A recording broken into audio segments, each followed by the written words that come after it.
I never meant to open that diary. It had been tucked away for years, bound in cracked leather with my late wife's handwriting etched across the cover. I told myself I was only dusting off memories, looking for a piece of her voice I had almost forgotten. But what I found inside didn't belong to her at all. It was my daughter's words. Sharp, planned, almost businesslike. She had written down every step of how she intended to sell the very land my father left me, the inheritance that was supposed to carry our family's name. My chest ached as I realized I wasn't part of her future. I was an obstacle. And in that moment, I understood what betrayal felt like from your own blood. If you've ever felt a wound like this, I'd love to hear your story in the comments. The evenings are the hardest part. That's when the silence in this old house grows thickest, settling into every corner like dust you can never quite sweep away. I find myself reaching for things that belong to her, my Margaret, just to feel less alone in rooms that once echoed with her laughter. Tonight, it's her diary I'm holding, a small leather-bound book with pages yellowed at the edges, filled with the graceful loops and curves of her handwriting. I discovered it tucked away in the bottom drawer of her nightstand, beneath old photographs and ticket stubs from movies we saw together 40 years ago. The leather feels soft under my fingertips, worn smooth by her touch. If you're listening to this story, I hope you'll take a moment to like this video and subscribe to hear more. Sometimes sharing these memories with others who understand makes the burden feel lighter. Leave a comment too. I read every single one, and they remind me I'm not as alone as these quiet evenings make me feel. I sit by the window where she used to read, in the chair that still holds the impression of her body after all these months. The late afternoon light filters through the curtains the same way it did when she was here, creating those golden patterns on the floor that she loved so much. I open the diary carefully, as if I'm afraid the pages might crumble under my touch. The first entries are exactly what I expected. Margaret's thoughts about our garden, her worries about my blood pressure, little observations about the neighbors and their new dog. Her voice comes through so clearly in these pages that I can almost hear her speaking. She writes about the morning I made her coffee and burned the toast, how she pretended not to notice because she knew I was trying. She writes about the evening we sat on the porch and watched the sunset paint the sky orange and pink, how she wanted to remember that moment forever. I smile, reading these entries, feeling closer to her than I have since the funeral. But as I turn the pages, something changes. The handwriting shifts, becomes sharper, more hurried. The ink is different too. Not the blue she always preferred, but black. At first, I think maybe she switched pens near the end, when the arthritis in her hands was getting worse. But then I read the words and my chest tightens like someone's pulled a rope around my ribs. The old man doesn't suspect anything yet. I can see him getting more fragile every day, more dependent. It won't be long before I can convince him that selling is the right choice. I read the line 3 times before it sinks in. This isn't Margaret's voice. This is someone else entirely. Someone who's been using her diary after she passed. Someone who calls me the old man, with a coldness that makes my hands shake. I flip to the date at the top of the page. 3 weeks after Margaret's funeral. 3 weeks after I stood in the rain watching them lower her casket into the ground, when my daughter Sarah held my arm and whispered that everything would be okay, that we'd get through this together. The next entry is worse. Looked at the property assessments today. The land is worth more than I thought, especially the back 40 that borders the new development. Once I can get him to sign over power of attorney, I can start the process. He's too grief-stricken to fight it anyway. I set the diary down on my lap and stare out the window at that back 40 she's writing about. Those acres where my father taught me to plant corn when I was barely tall enough to reach his shoulder. Where Sarah used to chase fireflies on summer evenings while Margaret called us in for dinner. Where I planned to be buried someday, next to the woman I loved for 53 years. The words blur together as my eyes fill with tears I didn't know were coming. Not tears of sadness exactly, but something deeper and more complicated. The kind of tears that come when you realize the ground you thought was solid beneath your feet has been shifting all along. I pick up the diary again, telling myself maybe I'm misunderstanding. Maybe this is some kind of writing exercise, or notes for a story she's working on. But as I read on, the details are too specific, too real. She mentions conversations we had, things only she would know. She writes about watching me struggle to remember where I put my reading glasses, about how I've been eating less since Margaret died. He's lost without her. Yesterday I found him talking to her photograph like she could hear him. It's actually perfect timing. He's vulnerable now, more willing to listen to reason about practical matters. I close the diary and press it against my chest, feeling the weight of it like a stone. Outside, the sun is setting behind the oak tree that Margaret and I planted on our wedding day. Its branches are full and strong now, reaching toward the sky like prayers. I remember how small it was then, how we wondered if it would survive its first winter, 53 years. Ours, it's been growing, putting down roots deeper than we ever imagined. Just like our family, I thought. Just like the love we built in this house, on this land that my grandfather cleared with his own hands. I whisper Sarah's name aloud, the way I used to call her in for dinner when she was small. The sound echoes in the empty room, and for just a moment, I imagine I hear Margaret's voice answering instead, the way she used to when she'd go looking for our daughter in the tall grass behind the barn. But there's only silence now, and the diary in my hands, and the terrible knowledge that the child I raised, the one I thought I knew, has been watching me grieve and seeing opportunity instead of sorrow. How does a father come to terms with the discovery that his daughter sees him not as a man who loved and lost, but as an obstacle to be moved? How do you process the fact that while you've been mourning your wife, your child has been calculating your weakness? I sit in Margaret's chair until the room grows dark, holding her diary like a lifeline to a past that suddenly feels more real than the present. The house settles around me with its familiar creaks and sighs, the same sounds that have comforted me for decades. But tonight, they sound different. Tonight, they sound like the house itself is mourning something we didn't know we'd lost.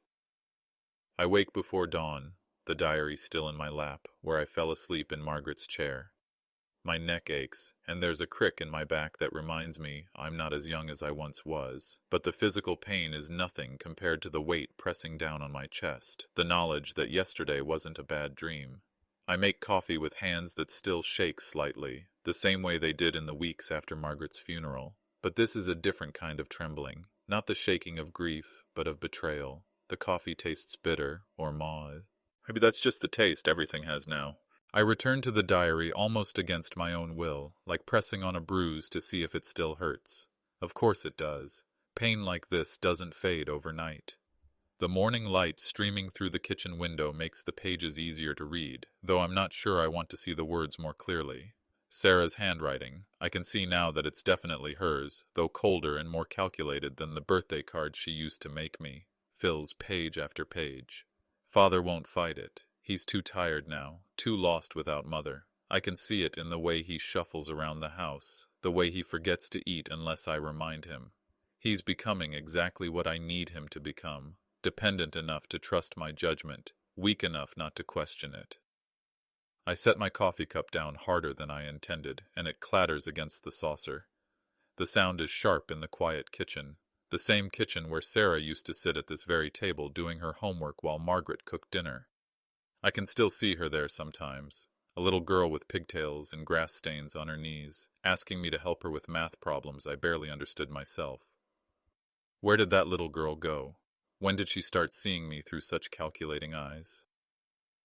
I flip back through the pages, looking for clues, for the moment when my daughter became someone I don't recognize, but the earliest entries in her hand are already cold, already focused on property values and legal procedures. It's as if she started writing in Margaret's diary with a plan already fully formed.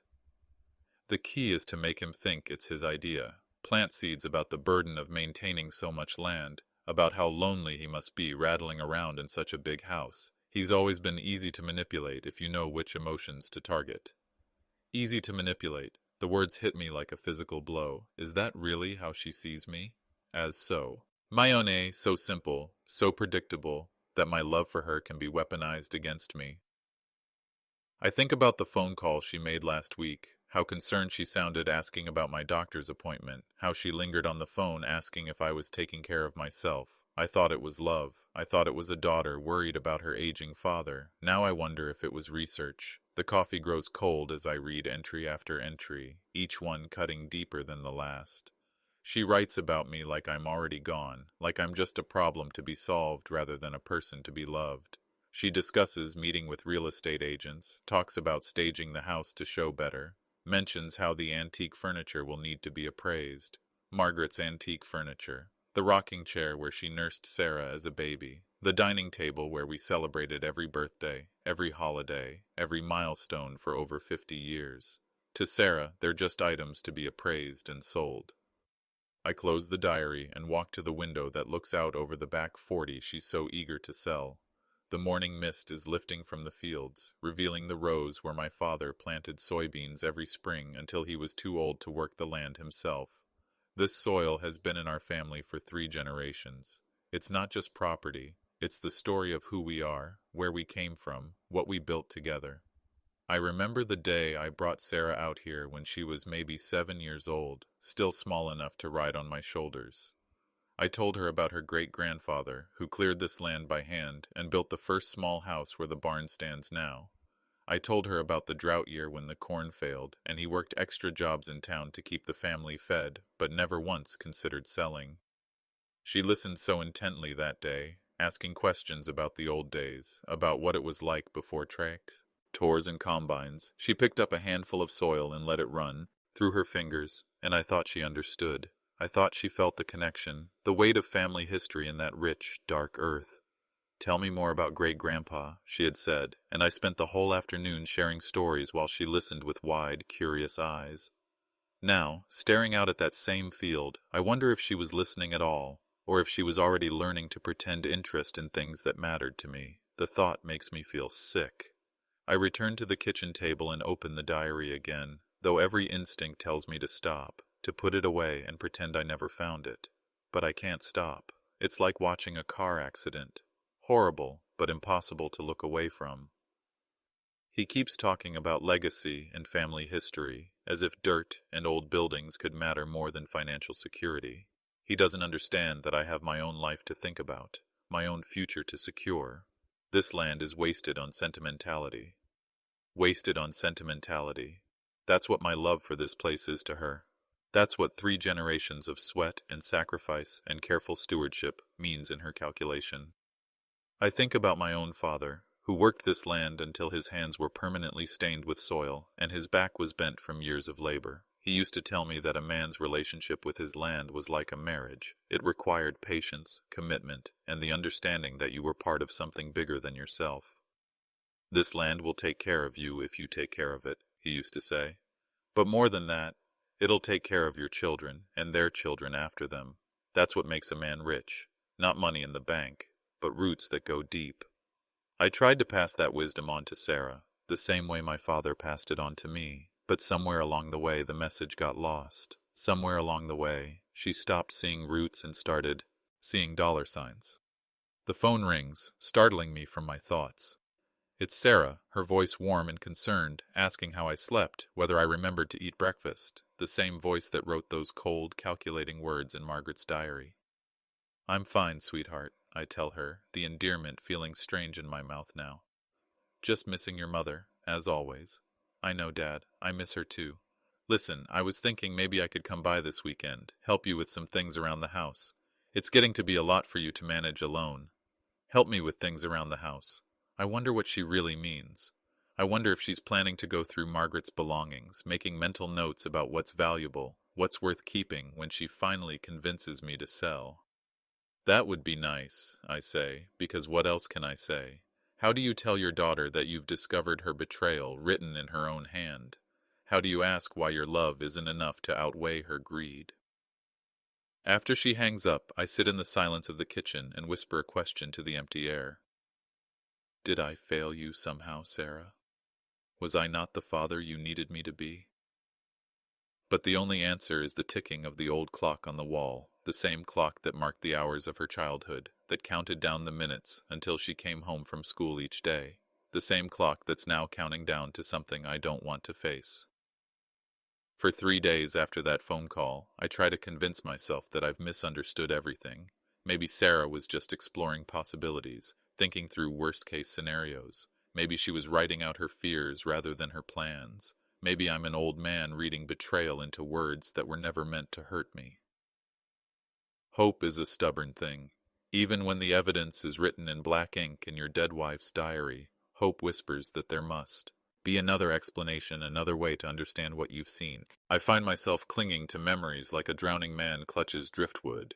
The Christmas morning when Sarah was 12 and gave me a hand-carved wooden sign that read "World's Best Dad," made in her middle school shop class. The evening she called me in tears after her first heartbreak, and I drove 40 miles to her college dorm just to sit with her and let her cry on my shoulder. The day she brought her first boyfriend home to meet us, how nervous she was, how she kept looking at me for approval. These memories feel more real to me than the words in the diary. Surely the daughter who made me that sign, who trusted me with her broken heart, who cared about my opinion of the boy she loved, surely that daughter couldn't be calculating my weakness, planning my displacement. When Saturday comes and she arrives with grocery bags and cleaning supplies, I greet her with a smile that feels almost genuine. She's wearing the blue sweater Margaret bought her last Christmas, the one that brings out her eyes, and for a moment she looks so much like her mother that my chest aches with longing. "I brought your favorite soup," she says, unpacking cans of chicken and rice from the bag. "And I thought maybe we could tackle Mom's closet today, if you're ready. It might be easier with help." Margaret's closet. I haven't opened it since the funeral, haven't disturbed the dresses that still smell faintly of her perfume, the shoes lined up neatly on the floor just as she left them. The thought of sorting through her belongings, deciding what to keep and what to give away, makes me feel like I'm losing her all over again.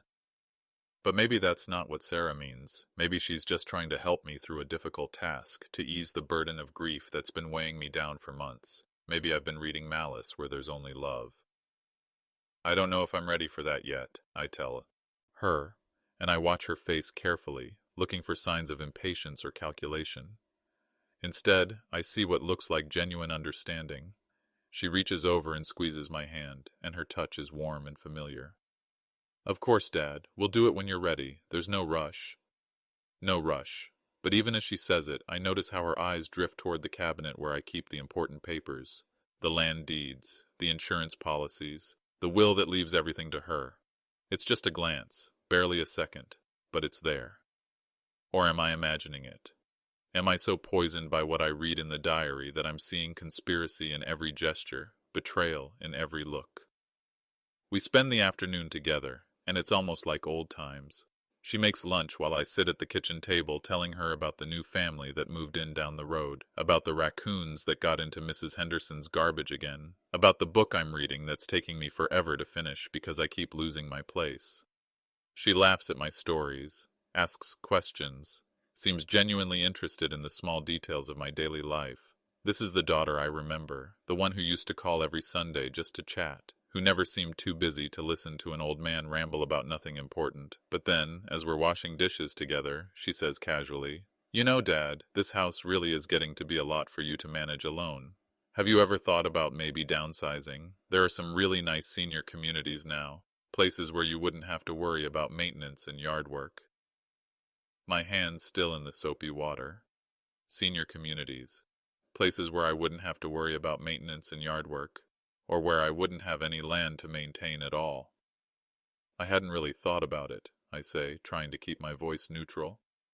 "This is my home, Sarah, your mother's home. It's where all our memories are." "I know, and I'm not saying you should rush into anything. I just worry about you out here all alone, especially with winter coming. What if something happened? What if you fell, or had a medical emergency? It would take an ambulance 20 minutes to get here." She sounds so reasonable, so concerned. If I hadn't read her real thoughts written in Margaret's diary, I might believe that this is coming from a place of love rather than calculation. "I'm not that fragile yet," I tell her, trying to inject some lightness into my voice. "Besides, where would I go? This land has been in our family for 3 generations. Land is just land, Dad. What matters is that you're safe and comfortable. You could always visit. Drive out here when you want to see the old place.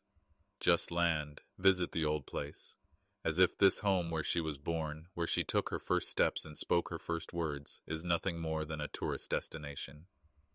I finish washing the dishes in silence, and she seems to sense that she's pushed too hard too fast. She changes the subject, asks about my garden, compliments the tomatoes I've been struggling to keep alive since Margaret died. She used to be the one with the green thumb. When Sarah leaves that evening, she hugs me longer than usual, and I want so desperately to believe that the extra seconds mean something, that somewhere beneath her practical concerns is the little girl who used to fall asleep in my lap during Sunday afternoon baseball games.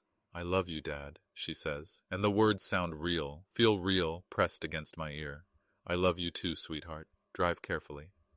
After her car disappears down the long driveway, I walk through the house, touching things that suddenly feel precious and fragile. The mantelpiece where Margaret displayed our family photos. The dining room table where we celebrated Sarah's graduation, her engagement, Eve, a milestone that mattered. The living room where we watched her favorite Christmas movies every December, where she used to build pillow forts that took up half the floor. I pause in front of the wedding photo that sits on Margaret's dresser, the one where we're both so young and hopeful, convinced that love would be enough to overcome anything life threw at us. Margaret is holding a bouquet of wildflowers we picked from the field behind the church, and I'm looking at her like she's the most beautiful thing I've ever seen. She was, and she always would be. "What should I do, Maggie?" I whisper to her smiling face. "How do I handle this? How do I protect what we built without losing the daughter we raised?" But Margaret only smiles her eternal smile, frozen in a moment when we believed that family was forever, that the bonds we forged with love could never be broken by something as cold as money. That night, I don't read the diary. Instead, I sit in my chair by the window and watch the stars appear one by one over the fields that have been my life's work. I try to hold on to hope, to believe that I've misunderstood, that there's still time to bridge whatever gap has opened between my daughter and me. But deep in my chest, in a place I don't want to acknowledge, I know that hope is just another word for denial. The evidence is written in black ink in Margaret's diary, and no amount of wishing will change what I've seen. The weeks that follow take on a strange, dreamlike quality. Sarah calls regularly, visits when she can, maintains all the outward gestures of a loving daughter. But now that I know what to look for, I see the calculation behind every kindness, the agenda beneath every conversation. It's like learning to see the world through different eyes. Things that once seemed natural now feel scripted. When she asks how I'm feeling, I wonder if she's assessing my vulnerability. When she comments on how quiet the house seems, I hear her planting seeds for future arguments about isolation and safety. The worst part is how good she is at it. If I hadn't read her real thoughts in Margaret's diary, I would never suspect that her concern is anything but genuine. She's learned to use my love for her as a tool, and she wields it with surgical precision. "Dad, you seem tired lately," she says during one phone call. "Are you sleeping okay? Eating enough? I worry about you not taking care of yourself." The caring tone in her voice would have melted my heart a month ago. Now it makes me feel sick. "I'm fine, Sarah. Just the usual aches and pains of getting older. Maybe you should see Dr. Martinez for a checkup. And there's no shame in admitting when things get to be too much to handle alone. Too much to handle alone." She's building a case, piece by piece, conversation by conversation, establishing my frailty, my inability to manage on my own, my need for someone else to make decisions for me. I start keeping my own journal, not in Margaret's diary. I can't bear to write in the same book where Sarah recorded her betrayal, but in a small notebook I found in the kitchen drawer. I write down every conversation, every visit, every time she steers the discussion toward my health, my isolation, my ability to maintain the property. The pattern becomes clear quickly. She's systematic, methodical, patient. She never pushes too hard in any single conversation, never reveals her full agenda. Instead, she chips away at my confidence, my sense of competence, my connection to this place I've called home for over 50 years. One evening, she arrives unannounced with groceries and cleaning supplies. I'm in the living room reading when I hear her car in the driveway, and by the time I get to the front door, she's already bringing bags inside. "I was at the store and thought I'd pick up a few things for you," she says, giving me a quick hug. "When's the last time you cleaned out?" "The refrigerator? Some of this stuff is expired." She's already moving through my kitchen like she owns it, throwing away food I was planning to eat, reorganizing shelves according to her own system. It's a small thing, barely worth mentioning, but it feels like an invasion, a claiming of territory. "I can manage my own groceries," I tell her, trying to keep the irritation out of my voice. I know you can, Dad. I'm just trying to help. You shouldn't have to worry about every little thing. But I want to worry about the little things. I want to choose my own food, clean my own house, make my own decisions about what stays and what goes. These small acts of independence are what make me feel like I'm still living my own life rather than waiting for someone else to take it over. As she works, Sarah keeps up a steady stream of chatter about her job, her friends, the weather. But I notice how often her eyes drift to things in the house. The antique clock on the mantel that belonged to my grandmother, the china cabinet full of dishes Margaret collected over the years, the family photos that line the hallway. She's taking inventory, I realize. Not consciously, maybe, but the way a person does when they're already mentally dividing up an estate. This place really is too big for one person, she says, almost to herself, as she wipes down the counters. All these rooms you never use anymore. It must feel so empty. Empty. The word hangs in the air between us like an accusation. This house isn't empty. It's full of memories, full of the life Margaret and I built together, full of the echoes of Sarah's own childhood. But to her, it's just square footage that needs to be heated and cooled, maintained and cleaned. It's not empty, I say quietly. It's full of everything that matters to me. She pauses in her cleaning and looks at me with what might be pity. Dad, I know this house has a lot of memories, but memories aren't trapped in buildings. You can take them with you wherever you go. Some memories are tied to place, Sarah. Some things can't be moved. Like what? How do I explain it to someone who sees only the practical value of things? How do I tell her about the pencil marks on the doorframe where we measured her height every birthday? About the loose floorboard in the hallway that creaks the same way it did when she used to sneak downstairs for midnight snacks? About the view from the kitchen window that I've looked at every morning for decades, watching the seasons change, the fields grow and rest and grow again. Like the sound of your mother's footsteps on the stairs, I say finally. Like the way the light comes through the bedroom window at sunrise. Like knowing that your grandfather cleared this land with his own hands, that your grandmother planted the rose bushes by the front porch, that you learned to walk on these floors. Sarah's expression softens slightly, and for a moment I think I've reached her. Then she sighs and continues cleaning.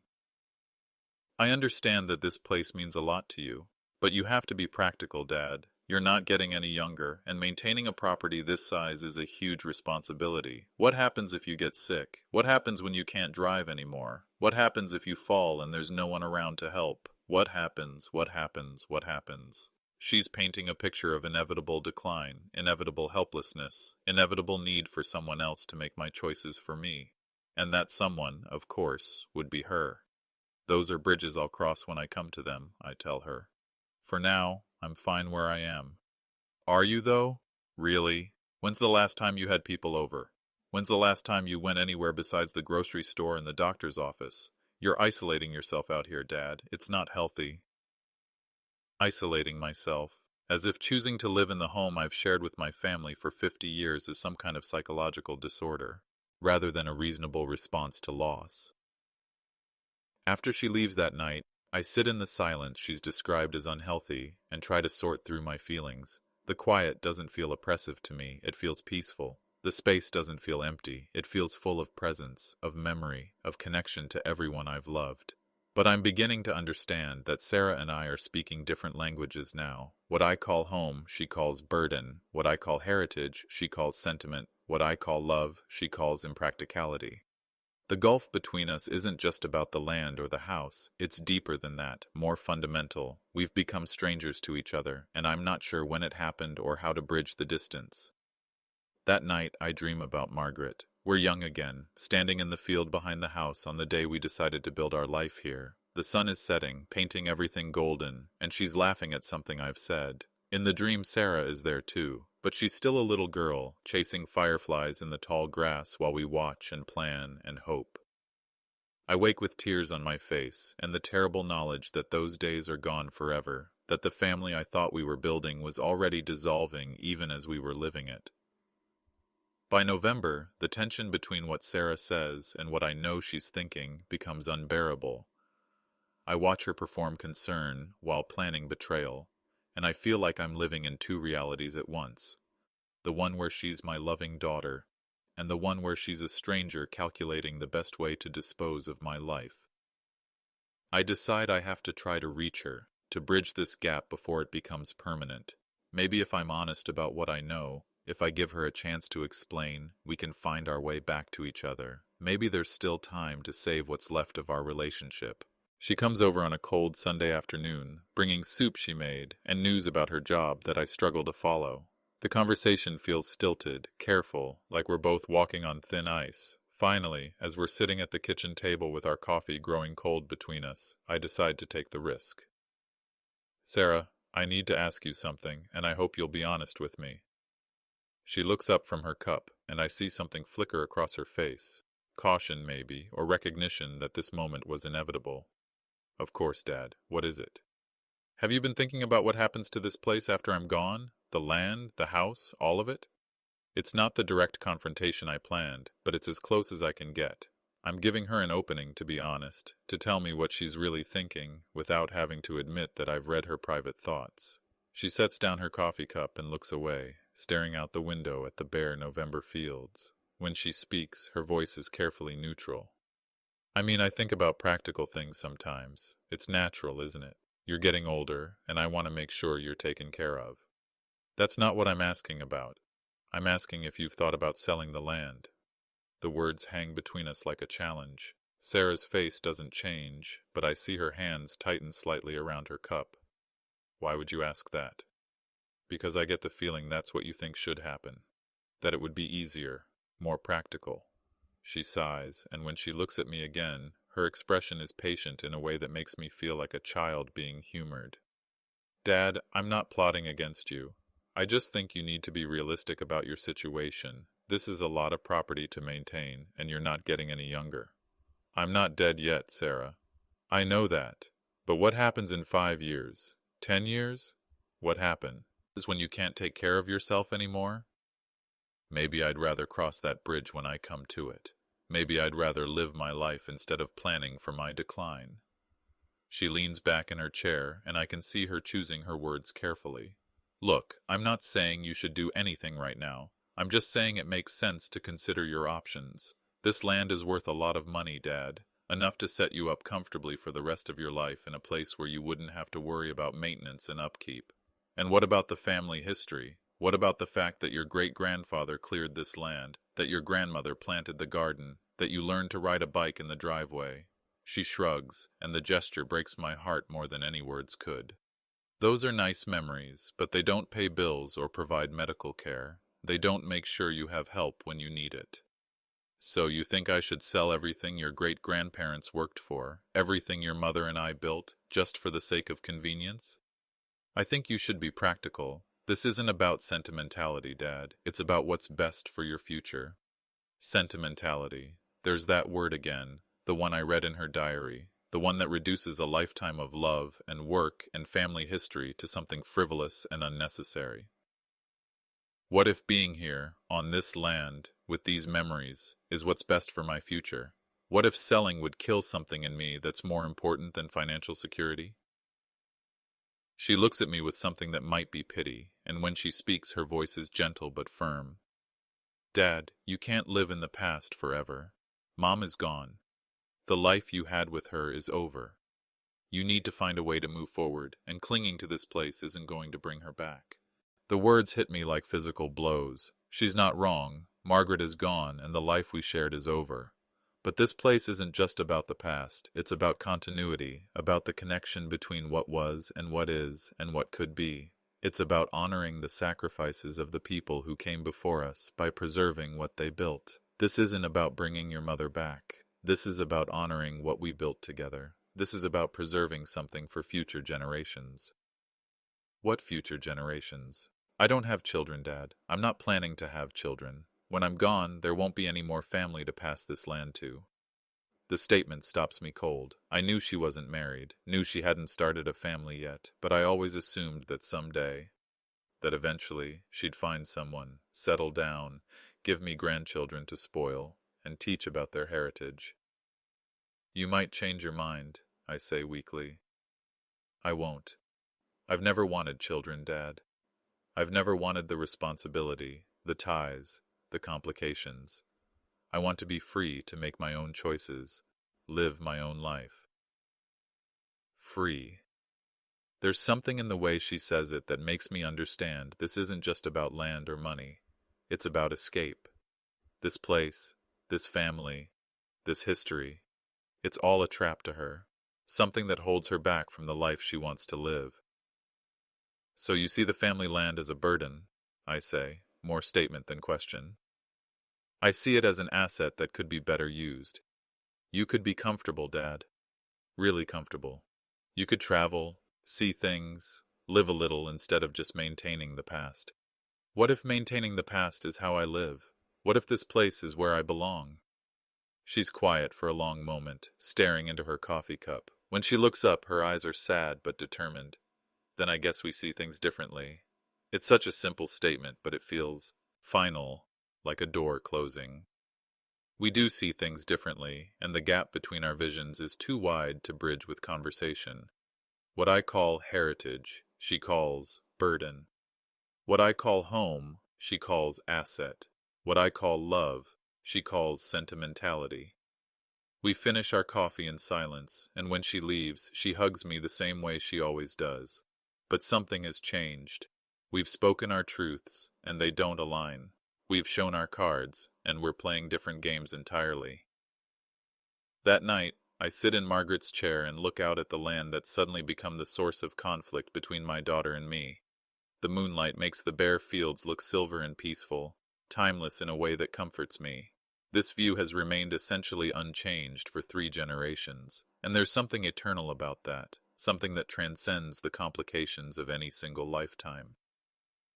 But I'm beginning to understand that Sarah doesn't see eternity when she looks at these fields. She sees acres that could be converted to cash, problems that could be solved, burdens that could be lifted. We're looking at the same landscape and seeing completely different worlds.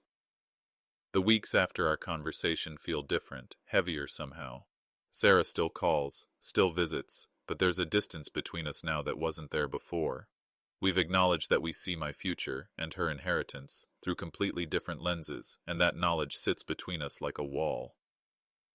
I find myself studying her during her visits, trying to see past the performance of daughterly concern to the person who wrote those cold calculations in Margaret's diary. It's like looking at one of those optical illusions where you can see either a young woman or an old hag, but never both at the same time. I can see either the daughter I love or the stranger who sees me as an obstacle, but I can't reconcile them into the same person. The hardest part is the pretending. We both know where we stand now, but we continue to play our roles, the loving daughter, the grateful father, as if the conversation in the kitchen never happened. It's exhausting, maintaining this charade of normalcy when everything has fundamentally changed. One evening in December, I take Margaret's diary from its hiding place and read Sarah's entries one more time. I've been avoiding them since our talk, hoping that confronting the situation directly might have changed something. But the words are still there, still cold, still calculating. He's more stubborn than I expected, but stubbornness in old men usually comes from fear. I just need to find the right pressure points, the right combination of practical concerns and emotional manipulation. Emotional manipulation. She's written it so matter-of-factly, as if using her father's love against him is just another tool in her toolbox, no different from a hammer or a screwdriver. The key is to make him think the decision is his own.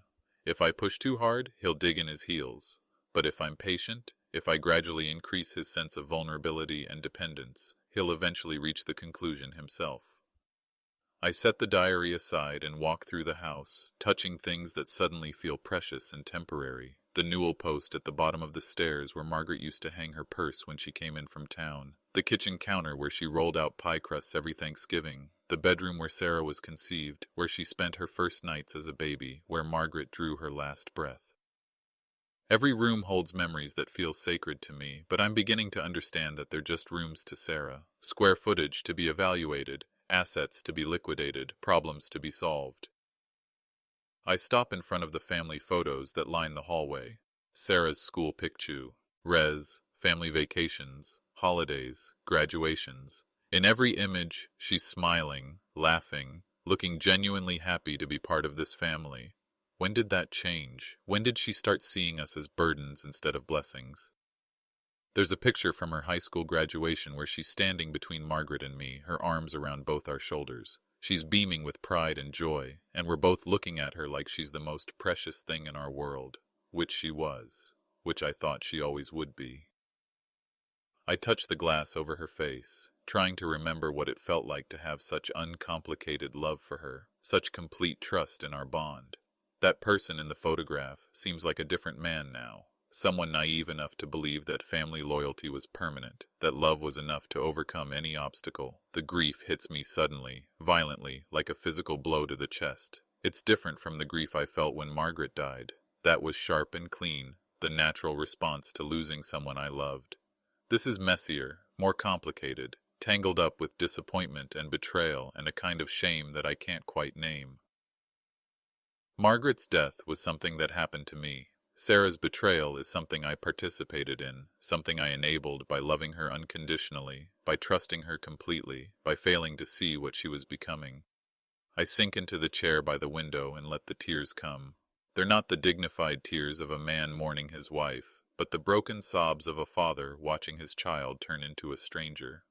I cry for the little girl who used to curl up in my lap and beg for bedtime stories. I cry for the teenager who called me her hero and meant it. I cry for the young woman who promised to take care of me when I got old, back when we both believed that taking care meant something other than disposing of inconvenient assets. Most of all, I cry for the man I used to be, the one who believed that being a good father would be enough to ensure his daughter's love and loyalty. That man seems impossibly naive now, foolishly trusting in bonds that turned out to be more fragile than he ever imagined. When the tears finally stop, I'm empty, hollowed out in a way that feels both terrible and strangely peaceful. The worst has happened. I've lost my daughter not to death, but to something perhaps worse. Indifference. She's alive, she's well, she's successful in her own life, but the connection between us has been severed as cleanly as if she'd died. I think about calling her, about confronting her directly with what I've read, about demanding an explanation or an apology, but what would be the point? She's already told me how she sees things. She's already made it clear that my attachment to this place is sentimental foolishness, that my desire to preserve our family heritage is impractical nonsense. Nothing I could say would change her mind, because we're operating from completely different value systems. What I consider sacred, she considers silly. What I see as love, she sees as manipulation. What I call family, she calls burden. The house feels different now, not empty exactly, but haunted by the ghost of the family we used to be. I can still hear echoes of Sarah's childhood laughter in these rooms, but they sound hollow now, like recordings played too many times. I make myself dinner, though I'm not hungry. I watch the evening news, though I don't really follow the stories. I go through the motions of living while feeling like something essential has died inside me. Before bed, I stand at the kitchen window and look out at the land my grandfather cleared, my father farmed, and I've tried to preserve. In the moonlight, it looks peaceful and eternal, unchanged by the human dramas playing out in the house. The soil doesn't care about inheritance disputes or family betrayals. It just endures, patient and constant, waiting for someone who understands its value to take care of it properly. I'm sorry, I whisper to the darkness, though I'm not sure who I'm apologizing to. My grandfather, maybe, for failing to pass on his love of the land. My father, for not raising a daughter who would cherish what they built. Margaret, for letting our child become someone neither of us would recognize. Or maybe I'm apologizing to Sarah herself, for not being the kind of father who could have prevented this, who could have somehow taught her that love and loyalty matter more than money and convenience. That night I don't sleep well. I dream about the house empty and abandoned, windows broken, weeds growing up through the porch boards. I dream about strangers walking through the rooms where my family lived and loved, evaluating square footage and calculating profit margins. I dream about Sarah counting money while the land lies fallow, divided into lots for houses that will never hold the kind of love this place has known. I wake before dawn, feeling older than my years and infinitely sad. But beneath the sadness, something else is stirring. Not anger exactly, but a kind of quiet determination. I may not be able to save my relationship with Sarah, but I still have some control over what happens to the land that means everything to me and nothing to her. The idea comes to me gradually, like dawn breaking over the fields. I can't change Sarah's heart, can't make her value what I value or love what I love. But I can ensure that the land my family has tended for 3 generations doesn't end up as just another development, carved into pieces and sold to the highest bidder. I start making quiet inquiries, researching options without telling anyone what I'm considering. The county library has resources on land conservation, and Mrs. Chen at the reference desk helps me find information about conservation easements and charitable trusts. I learn about families who faced similar situations, who found ways to preserve their heritage even when their heirs saw only dollar signs. The process is more complicated than I expected, but not impossible. There are legal mechanisms for protecting land in perpetuity, ways to ensure that it remains undeveloped and agriculturally viable regardless of who owns it. There are organizations dedicated to preserving family farms and protecting rural landscapes from encroaching development. I make an appointment with a lawyer in the county seat, a woman named Jennifer Morrison, who specializes in estate planning and land conservation. Her office is in an old Victorian house that's been converted to professional suites, and she meets me in a conference room lined with law books and family photographs. Mr. Patterson, thank you for coming in. I understand you're interested in conservation options for your family's land. That's right. I want to make sure the property stays agricultural, that it doesn't get broken up and developed after I'm gone. She pulls out a yellow legal pad and starts taking notes. Can you tell me about the property? How many acres? What kind of farming operation? How long it's been in your family? I describe the land, the history, the 3 generations of careful stewardship. I tell her about my grandfather clearing the original 40 acres by hand, about my father expanding the operation and improving the soil, about my own decades of working the fields and caring for the place like it was a living thing. And your heirs? Are they supportive of conservation? This is the hard part, the reason I'm sitting in her office instead of working things out as a family. I have one daughter. She sees the land as a financial asset, not as a heritage to be preserved. She's made it clear that she would sell if she inherited. Ms. Morrison nods with the practiced sympathy of someone who's heard this story before. That's more common than you might think. The younger generation often has different priorities, different connections to the land. The good news is that there are options that allow you to protect the property regardless of your daughter's preferences. She explains conservation easements, which would restrict development while allowing the land to remain privately owned. She talks about charitable trusts that could manage the property in perpetuity. She outlines tax benefits and legal protections, ways to ensure that my wishes are honored even after I'm gone. The key is to act while you still own the property outright. Once you transfer ownership to your daughter, your options become much more limited. What if I don't transfer ownership at all? What if I leave the land to a conservation organization instead of to her? Ms. Morrison sets down her pen and looks at me carefully. That's certainly an option, but it's a significant step. Are you sure that's what you want to do? Have you discussed this with your daughter? We've talked about the land's future. She's made her position clear, and I've made mine. We see things very differently. Still, disinheriting a child is a serious decision. You might want to consider a middle ground, perhaps a trust that provides her with income from the land while ensuring it remains protected. I think about this suggestion as I drive home through the winter landscape. A trust that would provide Sarah with financial benefits while preserving the land itself might be a compromise we could both live with. She'd get the security she seems to want, and the property would remain intact for future generations. But then I remember her words in Margaret's diary, her casual dismissal of family history as sentimentality, her calculation of my weakness and vulnerability. Liddy, the daughter who could write those things, isn't someone I want having any control over this land, even indirectly. Over the next few weeks, I work with Ms. Morrison to establish a conservation trust that will take ownership of the property upon my death.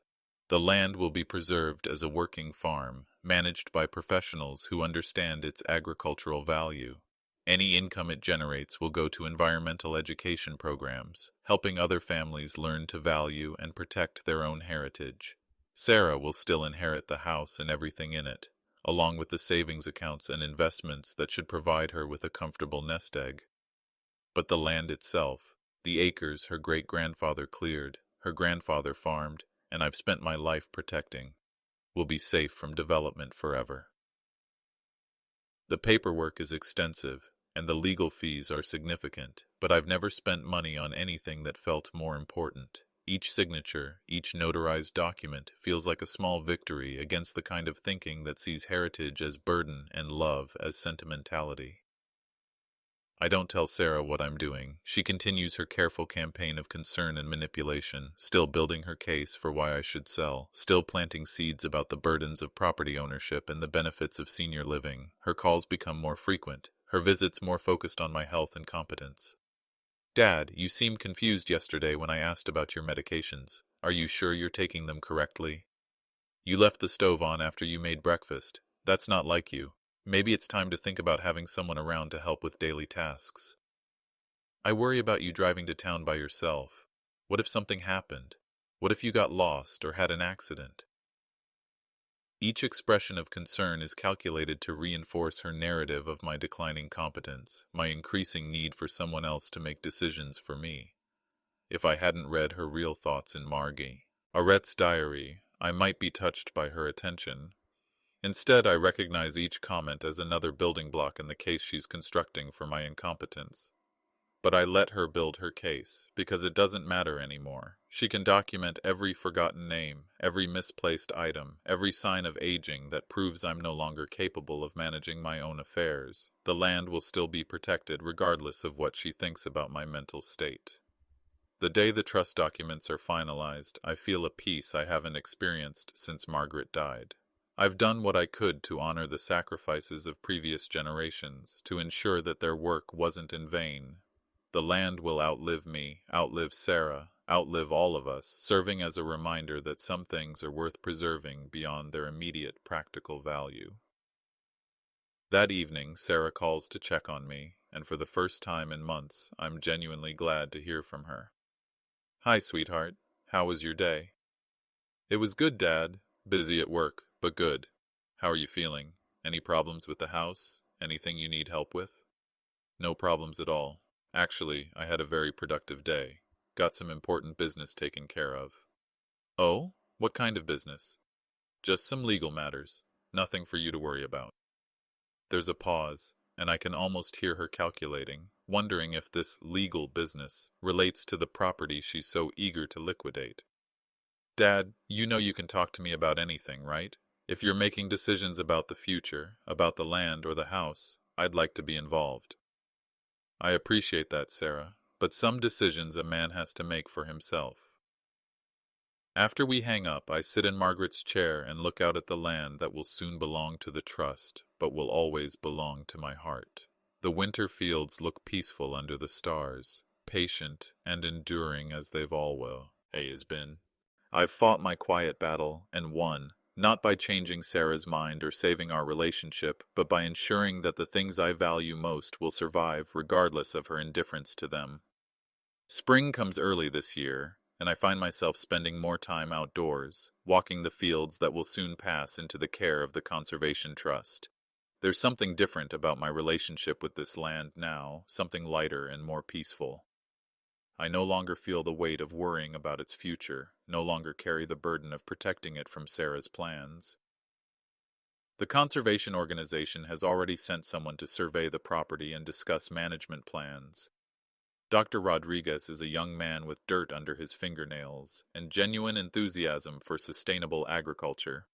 He walks the fields with me, asking questions about soil conditions and crop rotations, taking notes about drainage patterns and wildlife habitats. This is beautiful land, Mr. Patterson.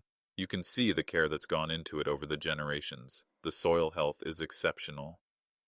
My grandfather always said that if you take care of the land, it'll take care of you. We've tried to honor that philosophy. It shows. This place will make an excellent demonstration farm for teaching sustainable practices. Students will come here for decades to learn how agriculture can work in harmony with the environment. The idea that this land will continue to teach and inspire long after I'm gone fills me with a satisfaction I haven't felt in months. The fields where I learned to drive a tractor will help other young people understand the connection between soil and sustenance, between patience and productivity. Sarah still visits regularly, still performs the role of concerned daughter, still drops hints about senior living and the burden of property maintenance, but her words don't carry the same sting they once did. I know now that her vision of my future doesn't have to become reality, that her plans for the land can't override my own. Sometimes I catch her looking around the house with that appraising eye, mentally cataloging antiques and heirlooms. She's welcome to all of it. The furniture Margaret collected, the dishes we used for Sunday dinners, the photographs that tell the story of our family. These things will mean something to her or they won't, but either way, they're just objects. The real inheritance, the one that matters, is already protected. One afternoon in May, she arrives with a manila folder tucked under her arm and a determined expression on her face. Dad, I've been doing some research, and I think I found the perfect place for you. It's a senior community, just 20 minutes from my apartment, with wonderful amenities and round-the-clock care available if needed. She spreads brochures across the kitchen table, colorful pamphlets featuring smiling elderly people playing cards and tending small gardens. The facilities look pleasant enough, but they're not home. They're not the place where Margaret and I planted our roots, where 3 generations of my family have lived and worked and loved. Sarah, I appreciate you thinking of me, but I'm not ready to leave this place. Dad, you have to be realistic. You're 73 years old, living alone on 160 acres. What happens when you can't manage anymore? What happens if you have a medical emergency? What happens, happens. I'd rather face whatever comes in my own home than spend my remaining years somewhere else. She sighs and leans back in her chair, the patient expression of someone dealing with a stubborn child.